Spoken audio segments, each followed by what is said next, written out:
बिस्मिल्लाहिर्रहमानिर्रहीम। दारुशफ़क़त अंजुमन हिमायत इस्लाम चौक यतीम खाना मुल्तान रोड लाहौर के सेक्रेटरी और मारूफ समाजी शख्सियत मियाँ मोहम्मद अरशद ने इदारे में मुकीम यतीम और बेसहारा बच्चों से मुलाकात की और इनसे रिहाइश, खुराक, लिबास और तालीम व सेहत से मुतल्लिक़ दी गई सहूलियात के बारे में बातचीत की,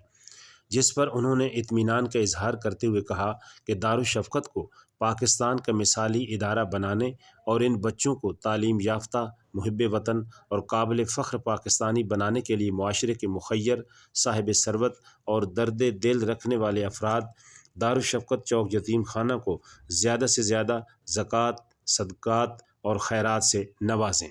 पाकिस्तान पाइंदाबाद।